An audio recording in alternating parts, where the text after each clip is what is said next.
when established Brazilian Jiu-Jitsu? Brazilian Jiu-Jitsu was introduced to Brazil by a Japanese judo stroke jiu-jitsu player called Maeda, and he was working to establish a Japanese colony in Brazil. One of the people he worked with, his surname was Gracie, I think his name was Gasto Gracie, and he helped Maeda set up the colony. In return for what he did, Maeda actually taught his son Carlos Gracie his art of fighting, which was jiu-jitsu. What was the first martial art you did and how old was you? The first martial art I did was judo, and I was 7. When and why did you start judo? Because my cousin was a girl, had a bit of a family visit, came up to our place, and we ended up doing a bit of a wrestle in the garden. And she was slightly older than me, but she pinned me down and I couldn't move, got very frustrated and wanted to learn why my cousin, who was a girl, could pin me down. And that was it. How old was you? I was 6.5, 7. I literally started to. She was 9, so she was perfect. What do martial arts mean to you? What does it mean to me? It's really a lifestyle. It's for me, it's allowed. I've travelled all over the world, just learning from all different people. There's always something to learn, and it's just a never-ending void of discovery. I've been doing martial arts for 40 years at least, all different sorts of martial arts, and it just, for me, it's just a never-ending challenge. Who do you admire in the BJJ world? Brownie was Spooner. And why? His work ethic, his dedication to training, his dedication to the club, his support for us as a club. I've been with him for 12 years. I met Bradley 12 years ago, and he's just the nicest guy you could wish to meet, but he's also an absolute beast on the mats. Out of all your achievements, which one are you most proud of? Personal or? Yeah, personal. Personal achievements would be fighting in Brazil, beating Brazilians in Brazil. But I tend to get more of a buzz when I see my students winning. Yeah. If I see one of my students go off to a competition and win 2 or 3 fights using good technique, and I taught them how to do that, and that's a real buzz. It's a different buzz to going out there and doing it yourself, but it's nerve-wracking as well. What's your highest, most biggest achievement? Why? Biggest achievement would be the World Masters in Brazil. Not necessarily at brown belt, because I didn't have that many fights at brown belt, but when I fought at blue belt, I had 9 fights in one day to win my weight category and to win the absolute as well. But that was in the age category. When I fought in the normal category, I was in the normal age category in the adults. I was 40, and I actually at blue belt I managed to win 2 fights in the Mundials, 2 fights in the full World Championship. So that was a big thing. No medal, yeah, but it was still much harder fighting against 23, 24-year-olds that live in a gym than fighting against people of your own age. So. Throw, Uchimata, on the ground, half guard, and just work submissions from the half guard. How long have you been running the Combat Academy, and how has it developed in time? The Combat Academy started in 2002. We started just renting out a single room, which was about 6 metres square, possibly before you started. I think it was in the Queen's building at the Royal National College for the Blind. That was 2002, so that was 12 years ago. Since then, we've gone from having to put our mats out every single night, carting mats around on the back of trailers and the backs of vans, to now having this place a permanent mat area that we can use 24 hours a day, 7 days a week, and people do. You know, we've got people training in the days, we've got classes on every evening, and the potential to add more to it. So I think the club in 12 years, it's a massive. We've made massive progress with regards to what we can offer. The facilities, the punch. I mean, we didn't have. I think when you started, you know, there were no punch bags hanging out. There was no ropes to climb, and we're just going to keep adding to this. We will just keep adding. So it's been a long time, but it has developed a lot. So, like, finally, where would you like to see the Combat Academy in 5 years? 5 years' time, more of my students starting to run classes, maybe opening up clubs in the satellite towns around, so Leinster, Ledbury, so we just expand a little bit. Maybe, you know, people doing lessons down here, because the potential's there. People like yourself coming through who are black belts in karate, will be high grades in Brazilian Jiu-Jitsu. You've got a lot to offer from a coaching perspective, and there's potential there to even to earn a living. Some of the other clubs that are a little bit more established than us, some of their 17, 18, 19-year-olds are now running classes and earning enough money to subsidise their training. They're going off all over the world competing, and if that's what you want, you know, if you don't want the 9 till 5 or 6 days a week, and you want to pursue your dreams, the possibility is there. It's to combine the coaching with going off all over the world and competing. So Okay, that's something. thank you. Mad.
Do you know what the first stand-up martial art was, and where and when did it start?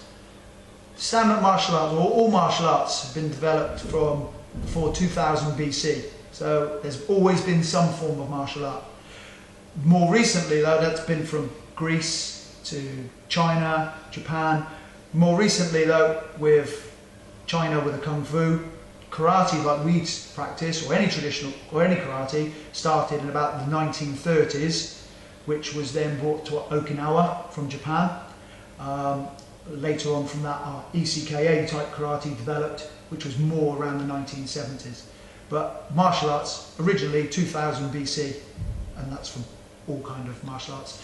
And it was always a mixture of this, that, and that's what's developed right the way through. So there was no really formal styles, but always hand-to-hand combat has actually moved along, dating right back from then. Who and when established the English Contact Karate Association? The English Contact Karate Association was formed in 1980, and that was formed by Sensei Dev Barrett and Howard Brown. Now they started the association together and obviously have built that up. Subsequently Howard Brown has left, but Dev Barrett's still runs the association today. What was the first martial art you did, and how old was you? The first martial art I did was Shukakai Karate, and that was in Hereford with Tom Beardsley, and I was 13. So it's quite a while ago now. Yeah. But yeah, that was the first martial art I did. When and why did you start at the ECKA? I joined the ECKA in 1990. I'd been training in the Shukakai Karate, I'd got my black belt in Shukakai Karate, and just felt that I was joined the ECKA as an extra training session, but felt that ECKA was more appropriate for today's society, the way the stances were, the way the guards were, adopting more of a kickboxing style with hands up, shorter stances, and I felt it was more appropriate. So I started training in that, carried on with the Shukakai, carried on with other traditional styles as well, but most of my aim then turned to the ECKA. What do martial arts mean to you? Martial arts, back when I first started, was a passion and a hobby, something that I'd always wanted to do. As I've been doing it, as I've progressed, as I've won more competitions, as I've started teaching, it's become my whole life. So I get passion from competing, watching my students compete, obviously to now, to run in the gym, so it's become a lot more full-time, and you know, it's everything, from enjoyment, from whether it's striking, grappling, martial arts is everything. It's a way of life now. Who do you admire in the martial art world, and why? I've never really been a big fan of, I admire so-and-so because they've won this competition or they're a world champion. The people I admire are the people that I see most, and I admire my instructors, so like Sensei Dev Barrett, still admire Tom Beardsley, although I haven't trained with him for a long time, Braulio Estima, so all the guys that I am close to. I've never really been like a glory hunter that, the latest champion, so I need to support them and everything else. So the people that around me, I admire. With my students, when I see them really committed and really dedicated, then I actually admire the passion they have. So not so much them as role models to me like my instructors, but I still admire them as martial artists. Out of all your achievements, which one are you most proud of? It's hard to say. I can't really single out anything. So many. There are so many. It's from my very first black belt to my ECK 5th dan to my Jiu-Jitsu black belt. I suppose a lot of my grades would be my major achievements, because they're there forever. You can be a champion. Being a champion is great, but you're a champion for a day, whereas once you're a black belt, you need to uphold that and be a black belt forever. You know, otherwise there's no point in wearing the belt. So I would say probably my belts would be my biggest achievement. If I had to pick out a competition, then I would probably say it was a traditional karate competition, the TSSK Nationals, where I had 6 fights to win gold, and I had 2 points scored against me all day in the semi-final, and then I had a clean sweep again in the final. So to win 6 fights and only have 2 points scored against me, that was probably my biggest competition achievement, to win a national title. How long ago was that? 1995. Wow. 19 years ago.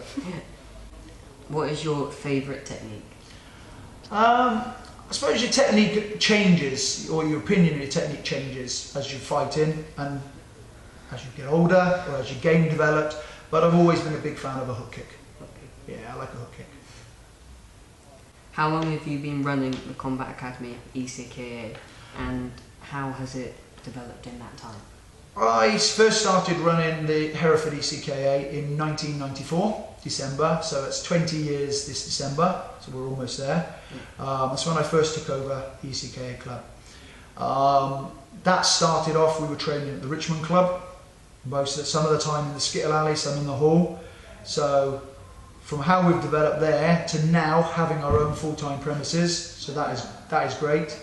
I've coached endless amount of national champions, quite a lot of black belts now. The club is growing, we're getting 3rd at the nationals and things like that. So from being a tiny little Hereford club, you know, a tiny little dot on the map, we're now a big, not so much a big club in numbers, but a big club in stature. you know, and again, with me being a senior instructor within ECKO, we're well and truly on the map now. Yeah. How would you like to see the club developing in the next 5 years? In the next 5 years, obviously, I like from the point of view of our building and our actual club here, I'd like to see more work being done and have that, you know, more jazzed up, ready for us to go, which will then in turn help promote bringing more students in. So I'd like to see the numbers grow, which we'll get more people going to the nationals, more people going to the big competitions that we want, and I'd like to see us climb from being third in the league to second, maybe even getting that top spot. Yeah. Over the last few years we've grown, we've gone from fifth up to third, and we're getting there, so I'd like to see us sort of get ranked higher than third, you know, within the next 5 years, and I think that's possible. Yeah. That'd be good. Okay, thank you.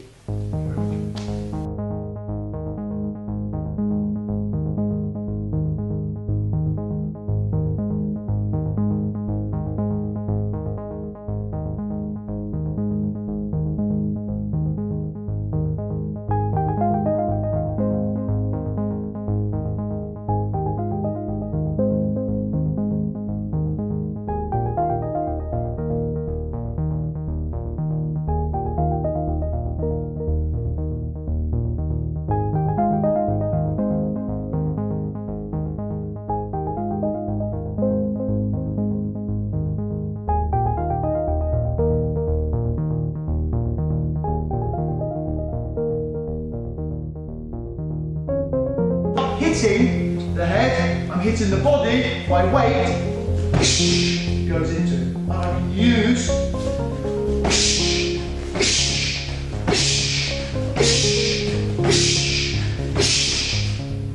every time.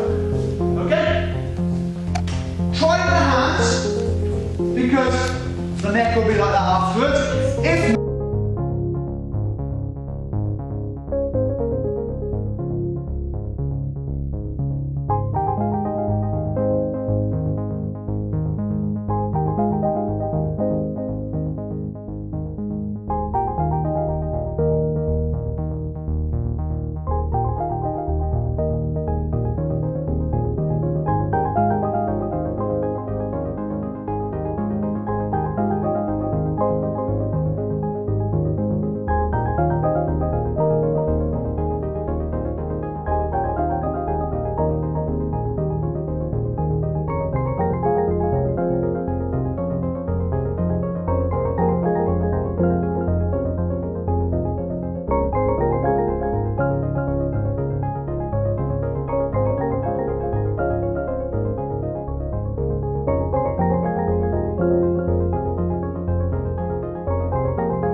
How long have you been training in martial arts? I started training when I was 12 years old, so that's around 13 years now. What is your role within the club? My role within the club is an assistant coach to the junior classes. Also, when the coaches go away and they need cover for classes, I'll be there to cover the classes, demonstrate techniques when needed. What grade are you in BJJ and in karate? In BJJ I'm a purple belt, and karate I'm a 2nd degree black belt. What achievement are you most proud of in either of the disciplines? The one I'm most proud of would have to be in Brazilian Jiu-Jitsu back in 2011 when I went to Portugal to compete in the European Championships, and I got a bronze medal. Where have you trained and competed abroad? I trained all over the world. The furthest is Brazil. I also competed there. I've trained a few times in America and I've competed there. I've also competed in Portugal and France. What is your favourite technique in BJJ? In BJJ it would have to be triangles, which is a choke. And in karate? Spinning hook kick. People often say that team sports are more beneficial to children as they play and work as a team. What is your response to this? Well, as martial arts is predominantly an individual sport, you can debate against that, as you need your teammates to help you develop. In Jiu-Jitsu, you have to work as a team with your partner to be able to practice the techniques, develop them. Also, when we go to competitions, each student competes as an individual, but their teammates will be there supporting them, cheering them on, which we work as a team for that as well. So, as vitally as it is an individual sport, you have to work as a team to be able to develop within. How do you think martial arts help you personally in your everyday life? It's given me more confidence when I'm talking to people from the discussions I have with parents in the club. It helps me meet new people, brings me confidence to be able to talk to them. Also, when I'm out and about on my own, gives me that confidence that I'll be able to defend myself if necessary. What advice would you give to someone thinking of taking up martial arts? Come and have a look at it, look at both arts, they're very different, and then come down, give it a try. Don't be put off by the first lesson. It takes more than one lesson to know if you're going to enjoy it or not. If you were going to take up another martial art, what would it be? It would have to be judo. My stand-up throwing isn't my strongest aspect, so to help that into what martial arts I currently do, it would have to be judo. Finally, where would you like to see yourself in the martial art world in 5 years' time? I'd like to be competing at world level. At the moment I compete at international level, so to play at the top end of the sport, also to be at the top end of my brown belt in Jiu-Jitsu, and to be a 3rd degree in karate.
Okay, Ryan started training with me when he was 7 years old, so that's nearly 8 years ago. He is probably the most prolific trainer in the club, in that he turns up 2, 3, 4, 5 times a week to train, whether it's karate, jiu-jitsu. And when he first started, we were training jiu-jitsu kumite, which is a sport jiu-jitsu. And in that, Ryan competed all over the country. We went as far as Worcester, down to London. Basically, wherever there was a competition, we would go as a club. And Ryan's competed in just about every competition going.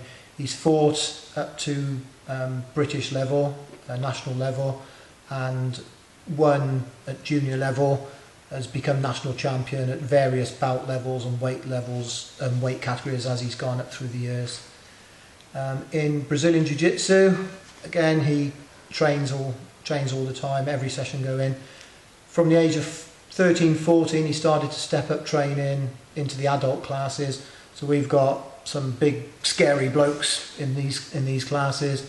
And Ryan, at 13 and 14 years of age, is going in there, he's holding his own.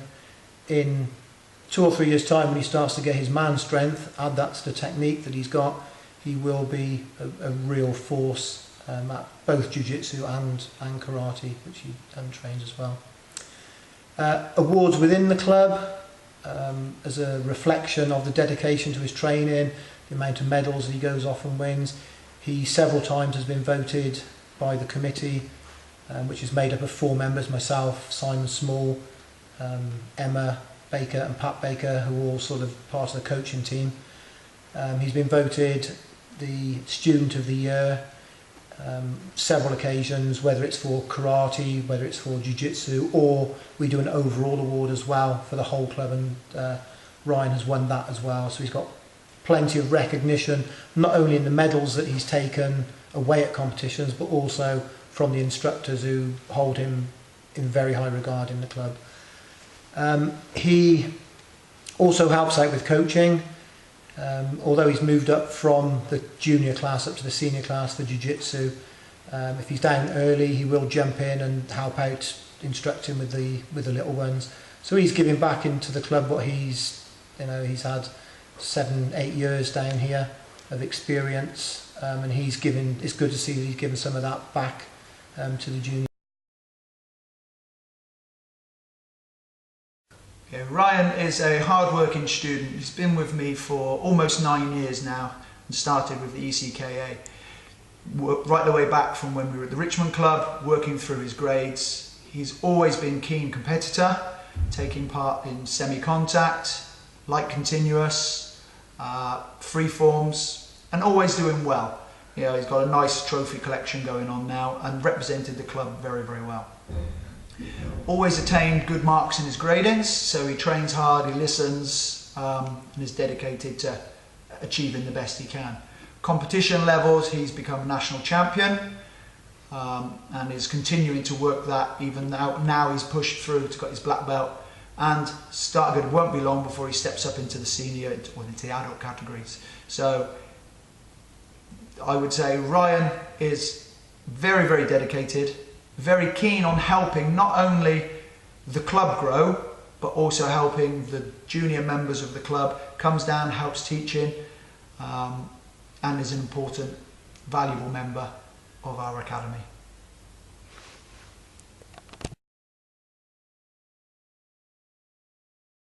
Well, I've known Ryan for around 8 years now, and he has developed from a beginner into quite an advanced jiu-jitsu and karate player. He's a real vital team player, as well as an individual sportsman. Never have a bad word against him. Competes really well, he trains hard, probably harder than most students we have here.